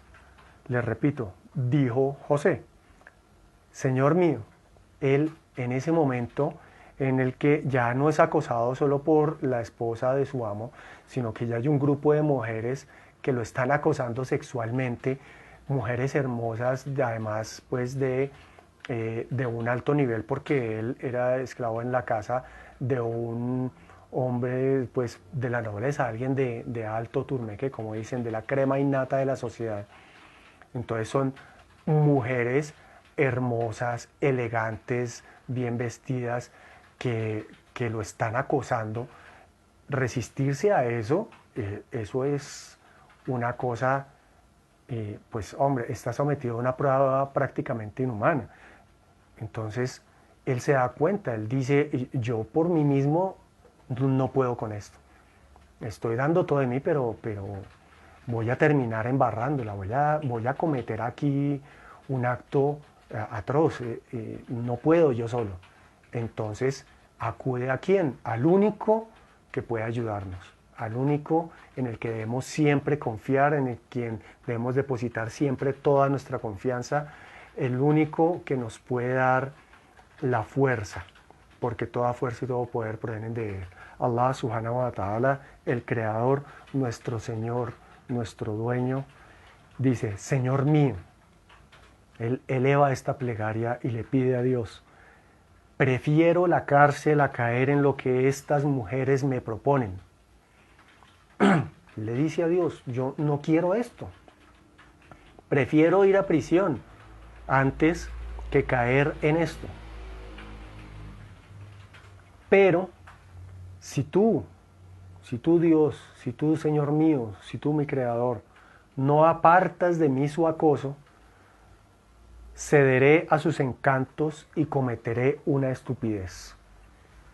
Entonces aquí está la mayor y principal enseñanza de todo lo que hemos visto hoy. Definitivamente, en resumen, digamos, 3 conclusiones fundamentales para mí. Uno, nosotros, por solo el ser humano, solo con su lógica, con su raciocinio, con su filosofía, con su inteligencia, no puede encontrar la verdad por sí mismo. La guía, tener una guía a base de lógica y pensamiento no es posible. Necesitamos la guía divina.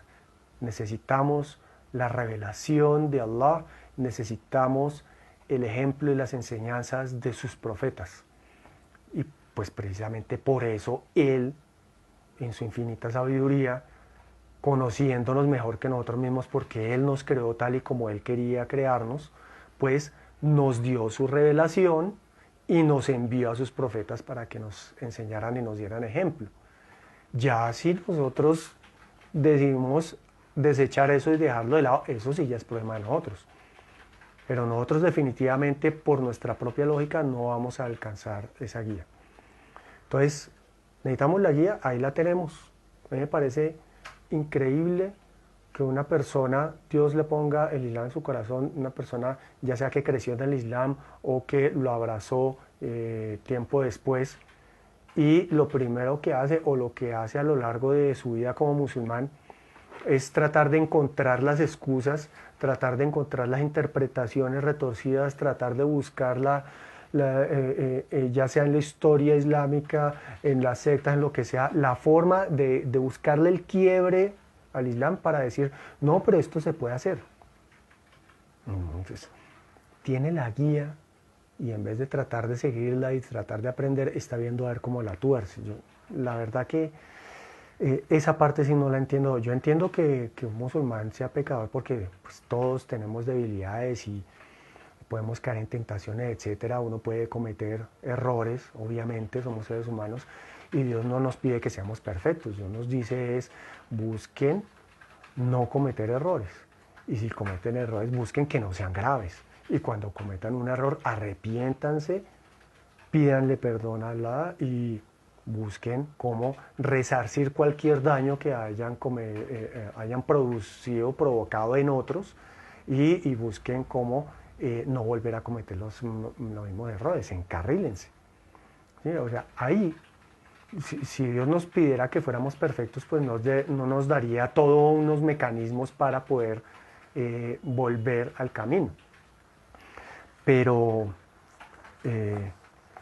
sí necesitamos la guía y ahí la tenemos. Lo segundo, Dios no nos pide que neguemos nuestra naturaleza, no nos pide extremos, ni que nos dediquemos pues a dejarnos llevar por nuestros deseos, por nuestro instinto y como animales, a satisfacernos lo que nos ocurra. Y tampoco ir al otro extremo de volvernos ascetas, de irnos de ermitaños, de alejarnos del mundo y de negar nuestra naturaleza y de dedicarnos a meditar y a orar día y noche para buscar acabar con nuestros deseos, destruir nuestra naturaleza hasta que ya estemos pues en el nivel de la iluminación que hablan algunos. No, eso tampoco, es un equilibrio. Seamos seres humanos con nuestra naturaleza, apropiémonos de nuestra naturaleza y satisfagamos nuestros deseos de la forma correcta, de la forma lícita, sin incurrir en excesos y pensando siempre, primero, que lo principal no es satisfacerme yo, sino complacer a Allah, porque la razón de ser del ser humano es adorar a Allah subhanahu wa ta'ala.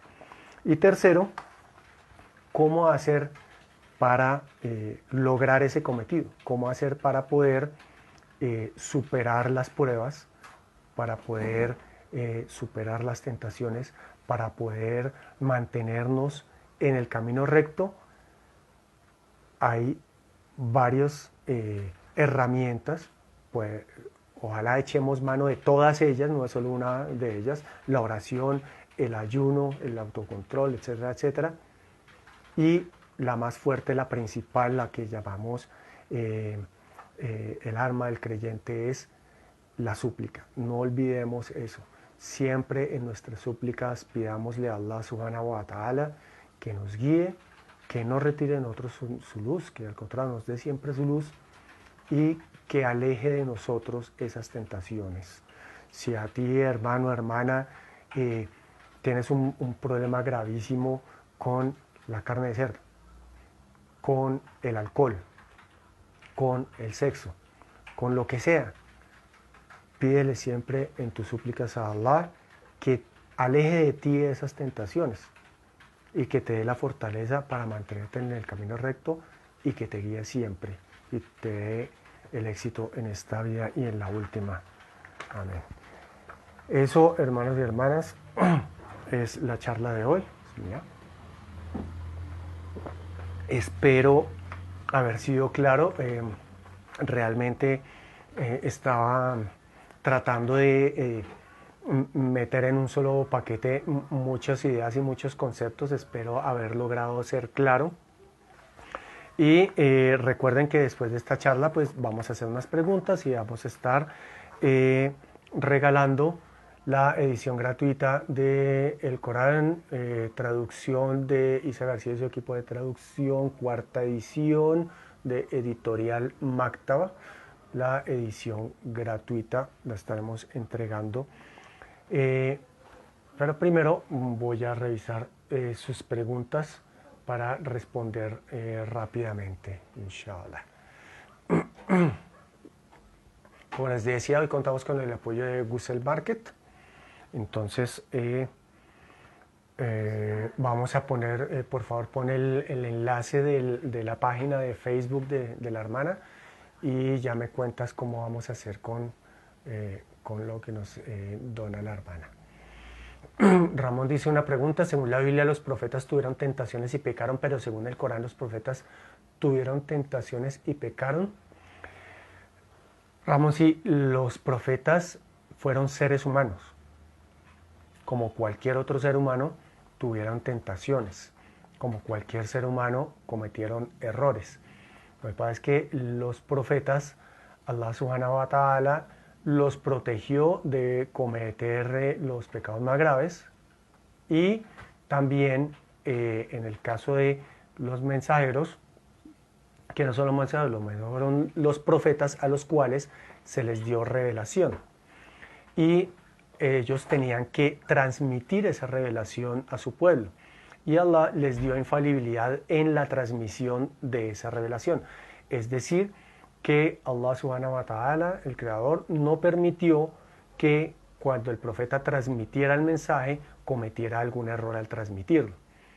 Por eso sabemos que el Corán es tal cual lo que Allah le reveló a Muhammad sallallahu alaihi wasallam. Cuando los profetas cometían un error, cometían una falta, un pecado, inmediatamente Allah, Dios, les decía, les recriminaba, les decía: oiga, este fue el problema, usted hizo esto, y ellos de inmediato le pedían perdón y se volvían al camino recto. Por ejemplo, sabemos que Jonás llegó un momento en el que ya no pudo más con la presión de tratar de transmitirle el mensaje a su pueblo y desistió de eso, y entonces recibió un castigo, pero él pidió perdón y recibió el perdón de Allah. Adán, que fue el primer profeta, él cometió una falta que fue desobedecer a Dios, y por eso Dios lo envía a la tierra, pero tanto él como Eva, Adán y Eva, le pidieron perdón a Dios y volvieron al camino recto y él les perdonó. En el caso del profeta Moisés, él mató a una persona, él estaba defendiendo a un israelita y mató a un egipcio porque no midió su fuerza, no tenía la intención de asesinarlo, lo mató por error. Y él también pidió perdón y él se autoexilió como castigo y como purificación. Amir, si miran con deseo sexual, si no miran con deseo sexual, sino admirando la belleza de esa creación de Allah, ¿sería permitido mirar más de una vez? No, hermana. En eso el profeta Muhammad sallallahu alaihi wasallam fue muy claro. Y es que, pues sí, yo puedo de pronto mirar a una mujer y no sentir un deseo sexual, sino la estoy mirando, estoy admirando su belleza. Y yo podría excusarme en ello, pero hay que tener, hay muchísimas cosas en consideración. Por ejemplo, si lo estoy viendo el aura, porque muchas mujeres pues andan en nuestra sociedad semidesnudas, entonces yo realmente lo que les estoy viendo, aunque esté diciendo estoy admirando su belleza, estoy viendo algo que no debo ver, que está prohibido, que ellas no deberían mostrar, pero si lo muestran pues yo tampoco tengo que ver. Y eso también aplica para los hombres, ¿no? Los hombres también tenemos una aura que no debemos mostrar. Entonces, aunque sea una admiración de la belleza, no se debe observar. En ningún momento nos está diciendo el profeta: no, es que si tú sientes deseo, no mires, pero si no sientes deseo, pues puedes mirar. No, porque la norma es más general. Es porque además no es solamente una norma para la persona, sino para la sociedad. Es una norma pensada en que si todos la aplicáramos, o por lo menos una mayoría la aplicáramos, pues la sociedad sería más sana. sin necesidad de reprimir el deseo, sino de que haya un respeto desde incluso la mirada. Nosotros sabemos que hay miradas de miradas y muchas mujeres, o sea, yo creo que todas las mujeres saben perfectamente la diferencia entre una persona que simplemente las miró con alguna sorpresa, con alguna admiración y una mirada que las hizo sentir incómodas. Entonces, como nosotros, como, como una ley o una norma puede llegar a ese nivel de detalle, pues no tendría mucho sentido y sería muy difícil y sería más fácil como volársela también. Entonces, no, la norma es básica y sencilla, tiene que haber un respeto y ese respeto empieza por la mirada. Además que si nosotros pensamos, si yo tengo prohibido desde el hecho de quedarme mirando a una mujer, pues con mayor razón, ¿cómo va a pensar yo en acercármele, en decirle algo, en echarle un piropo, mucho menos en tocarla?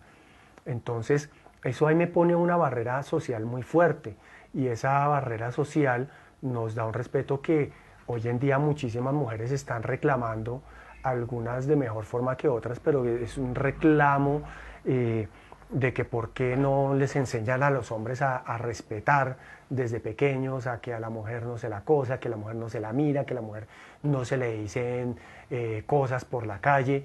Pues bueno, desde la mirada.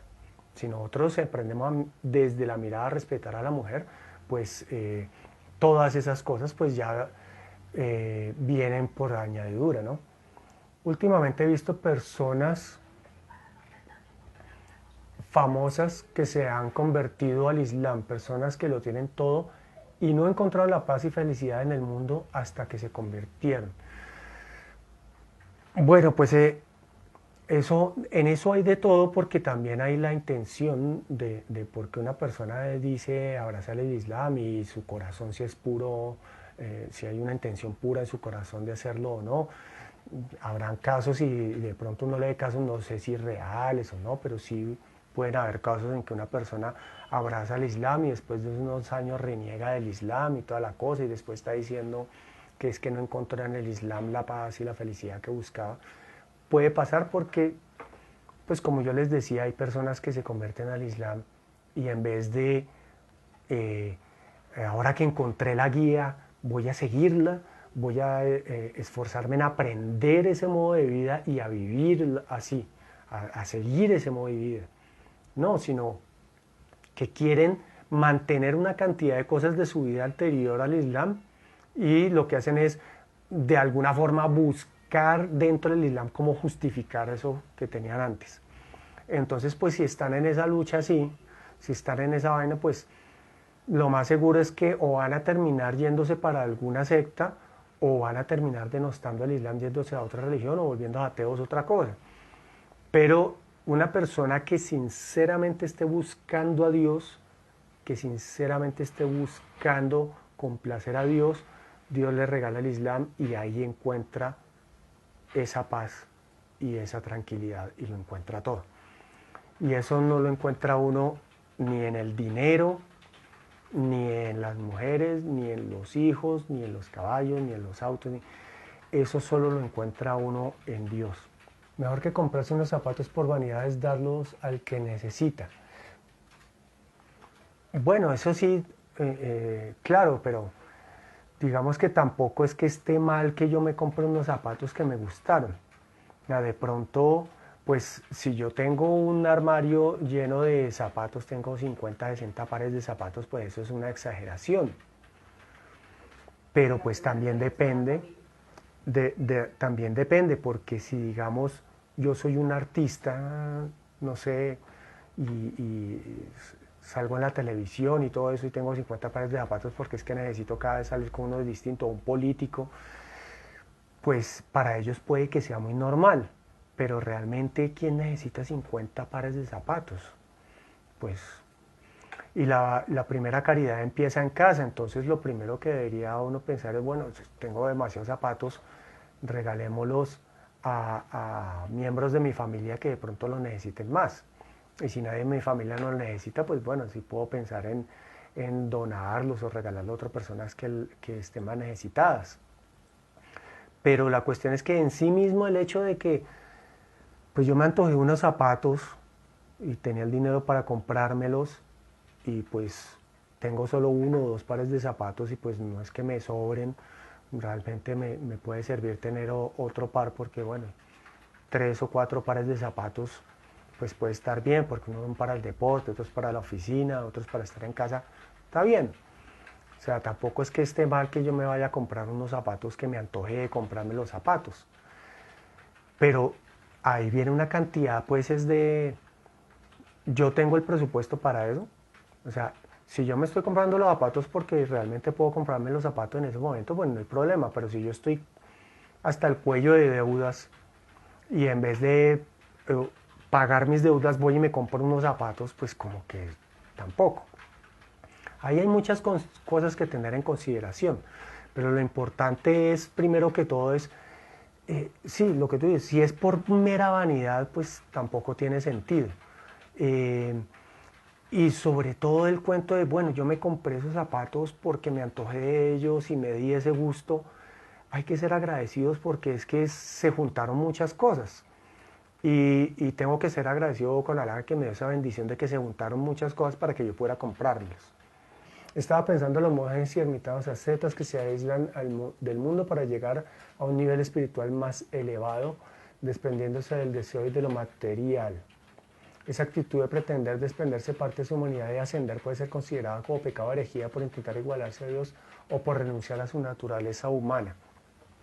Bueno, hay casos en los que sí, hay casos en los que, por ejemplo, la idea es separarse de lo humano para alcanzar lo divino. Entonces ahí sí sería, pero eso digamos ya es otro tema, ya tendríamos que hacer otra charla específicamente de eso porque no todo puede verse de la misma forma, es un tema más complejo.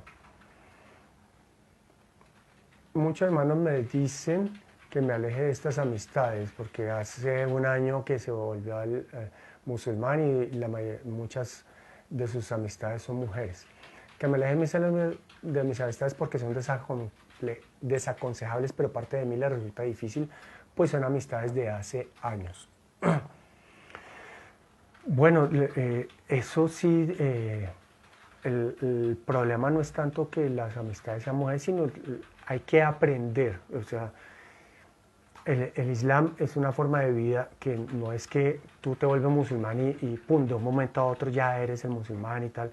No, es un proceso y tú tienes que ir aprendiendo. Tienes que aprender tu religión, tienes que aprender sus prácticas, sus rituales, etc.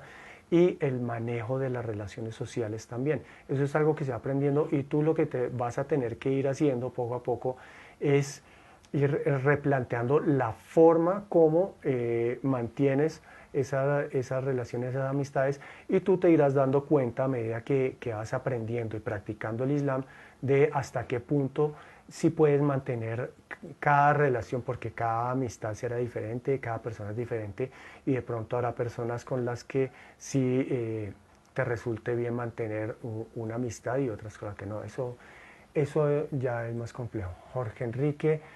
Hola Jorge, bienvenido de nuevo. Yo creería que no es solo pedir perdón, sino arrepentirse verdaderamente del pecado. Sí, sobre eso también espero hacer otra charla porque el arrepentimiento en el Islam no es yo me espero hasta que me voy a morir y cuando sienta que viene la muerte digo, oh, Dios mío, perdóname de mis pecados y ya, pero el resto de mi vida me la pasé haciendo lo que se me pegó la real gana. Empezando porque nadie sabe cuándo va a morir. Entonces, si tú tienes la fortuna de saber que estás agonizando y que ya te vas a morir, tendrías oportunidad de hacer eso, pero y si no, si fue un accidente es otra cosa. Y de todas formas el Islam nos enseña que ya cuando usted siente cerca de la muerte, ya no hay, como dicen, no hay tutía que valga y ya el arrepentimiento no vale. Entonces, por ejemplo, aceptar el Islam cuando uno ya siente la muerte aquí, ya eso no es válido.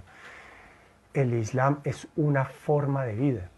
Entonces, tenemos que aprender a vivir como musulmanes y tenemos que irla poniendo en práctica y tenemos que esforzarnos cada día en mejorar nuestra práctica del Islam.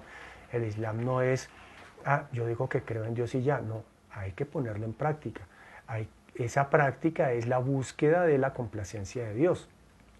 Entonces, cuando yo cometo una falta y le pido perdón a Dios, pues obviamente yo tengo que acercarme al Creador con un corazón realmente contrito, realmente arrepentido, y yo tengo que pedirle de la manera más real, pura, sincera, que me perdone. Pero aparte de eso hay otras cosas, aparte de eso hay que considerar que si yo en la falta que cometí hice daño a otros, tengo que resarcirlos. Muy bien. Ahora le voy a pedir a mi esposa el favor de que me ayude con las preguntas, ya que ella está hoy de monitora. Ella nos dice que, como les decía, nosotros hoy tenemos el apoyo de Google Market, ya está el enlace aquí en el chat a la página web. La hermana de Google Market nos va a regalar uno de estos, no exactamente este, es triángulo, es como un rombo, es un tapiz islámico que lo pueden conseguir en la página web, ahí en la página de Facebook, que les hemos dejado el enlace, y ese lo vamos a regalar con uno de nuestros ejemplares gratuitos de la traducción del Corán de Isa García. Y con esto terminamos la charla de hoy. Muchísimas gracias. Que Allah les guíe y nos guíe siempre y nos conceda a todos el éxito en esta vida y en la última. Amén. Assalamu alaikum wa rahmatullahi wa barakatuh.